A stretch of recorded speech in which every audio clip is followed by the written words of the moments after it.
everyone, Ashley from Career STEM here. I wanted to talk with you guys today about something I've been doing with my kids here in our homeschool, but also something that I think would fit very well into any science lesson, any classroom, in any type of format. And that is the private eye. So the use of eye loops with kids. I really love this. We're new to it, and I want to share with you first why I love it. This book, which is written by Kerry Ruef, I hope I'm saying her last name right. What it says here at the bottom, the description is exactly what it does. A guide to developing the interdisciplinary mind, hands-on thinking skills, creativity, and scientific literacy. Every single thing that it says it does, it really does. So first, read this book to get an in-depth explanation of how to use eye loops with kids for science. And then come back to this video, of course, and I wanted to show you what I've been doing with my kids in our homeschool for science lessons. So all you need, which is another reason why I love it, all you need is a set of eye loops. So I got these on Walmart.com. I really like them because they're all different powers. So it's anywhere from 2x to, I believe, 10x is the highest magnification power. You can also just get a whole class set of them. They look like this on teachersource.com. So I like it because it's not this big, fancy, expensive robot or these newfangled STEM tools. It's a really simple jeweler's eye loop, which is easy and accessible for any kid anywhere at a very reasonable budget. So it's a simple tool. Sometimes simple is best. And I'll show you what we do with it. So this, what I'm going to be using to walk you through is a worksheet that I created. It's available in my Teachers Pay Teachers store. There's a worksheet version. I am using the foldable version, which we use in our interactive science notebooks. And again, I'll show you how I use this. But this is what I developed based on reading the book. So in the book, they talk about steps to follow as you're using eye loops with kids for scientific investigations.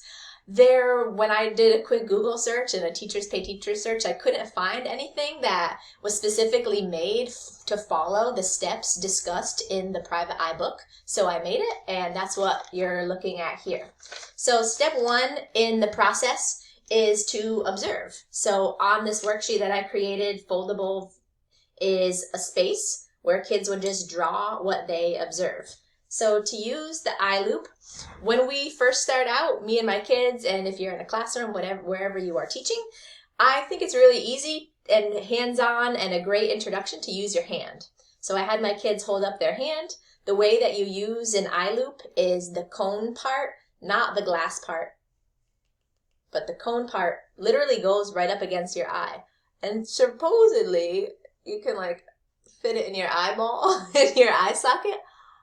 I haven't been able to figure that out, but maybe you'll be able to. But nonetheless, I just hold mine up against my face like this, and then you just close this eye, the other eye that the eye loop is not on, and then you just bring your hand up to your eye until your hand is in focus. So for me, it's right up here. I don't know if you guys see that.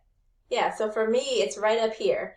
And I'm just going to look. What I really like about the eye loops, and as the book discusses a lot, is it's really powerful. It's a really different way to look at things. It's way different than a magnifying glass. So it's a completely different experience because it focuses all your senses, all your attention on this one little thing. So that's why I really like these eye loops. So step one, So again, step one on the worksheet and in the process is to just observe, to look at it. So you will look at it, and then using this space or whatever else you're using, your students will draw a picture of what they see. Maybe you have colored pencils available on hand or whatever. Then you move on to step two. So this is what the inside of the foldable or the bottom part of the worksheet. Again, the link will be in the description. This is what it looks like. So step two is where you are describing what you see. And I put two guiding questions. What else does it look like? And what does it remind you of? For younger kids, they should get at least 5. For older kids, so anybody like 7, 8 and up, should be able to get at least 10 things. And it's going to feel a little awkward to your kids at first. They're going to struggle coming up with things because they haven't been stretched to think and observe in quantity, in bulk, so to speak. So here's another demo, again, using my arm. So I've already observed, I'm looking at my arm, and now I'm going to describe it. How does it look? What else does it remind me of? I'm going to say it looks like reptile skin. It looks dry. I live in New England and we're just coming out of winter. It looks rough. It looks kind of like a desert-ish, little bit hairy. It's lightish, almost translucent-ish. So I think that was 5 at least that I was able to just say right there. And again, your kids, especially when you first start to do this, will struggle. It's not going to be natural for them, but that's why I really love using this process with the eye loops, is that it develops observation skills like nothing I've ever encountered before in a very rapid time. And I'll read you a couple examples of some of the kids that we did an insect example with in a second. So third step, wrapping this part up, is why. Why might it be like that? And again, why is so important to learning in general. If kids can't explain the why, the knowledge behind it is useless. I may know that it's an insect, but why? What makes it an insect? Why is it like that? Why does my skin have hair? Why is it looking scaly? To be able to come up with some potential whys and then go investigate that and figure out the answers to the potential whys is so cool. So for example, when I had said it looks like a desert, that was one of my descriptions from step 2. In step 3, on the other side of the line, so if I had written looks like a desert here, step 3, I could say, so now I'm thinking, now I'm explaining why might it be like that. Maybe because my hands are dry and I need a little bit of lotion because we just came out of winter and it's pretty harsh here in New England.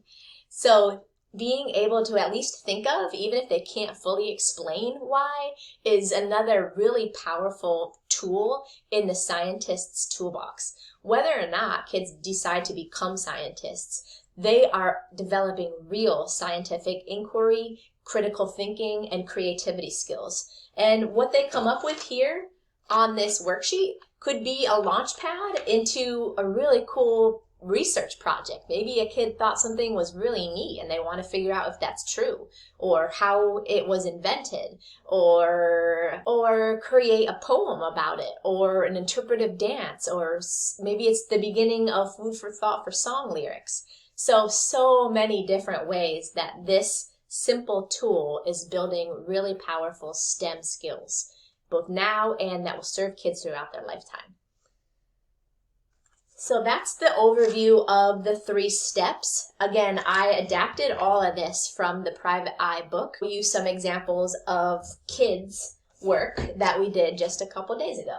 So this was a lesson about insect anatomy, and what we did was we went outside. I gave each kid 2 petri dishes, and they had to collect one thing that they thought was an insect and one thing that they thought was not an insect. Then we used the insect identification chart in their interactive science notebooks. This is also available in my store, and I will link to that from my Teachers Pay Teacher store. So we discussed the parts of an insect. I had them write 6 because all insects have 6 legs. So they knew this coming into it. Then they went outside, collected 2 things. One thing they thought was not an insect, one thing they thought that was. Then when we came back in, they used their eye loops to figure out which it was, if it was in fact an insect or not. So this is one of the kids' drawings. This was from she's almost 7. This was her insect. I'm pretty sure what she had was an ant, if I remember. So here, we didn't get to step 3 yet. That was their homework. But step 2, she wrote horrid, kind of shaped like a cylinder, looks like watery, has 6 legs, slimy, and looks like slime. So you could see the difference between my example with my hand and then that of a 6-year-old. But that's the beauty, is as you get older, this skill grows and builds and blossoms into really awesome, powerful STEM skills. So in summary, iLoops are very cheap, very easy to use, and to me, if I could only pick one tool to have in my science classroom, it would be iLoops, because you can do so much with it. Like we did insect anatomy, human anatomy, parts of plants, dirt, just really anything can be looked at through an iLoop, and when you do, it opens up a really cool world that you would never really see other than an iLoop, because like I said, the magnifying glass still keeps you in your surroundings. The iLoop just zooms you in on this one specific thing and helps you think in new and creative ways, and science and creativity go hand in hand. So if you do end up using the iLoops, let me know how it goes in the comments. I'd love to hear about your experiences with this. And also let me know if you've developed any Nobel Prize winners in the future, because I really do think these kind of things are how we're going to build the next generation of leaders and innovators in STEM. All right, good luck. Thanks for watching.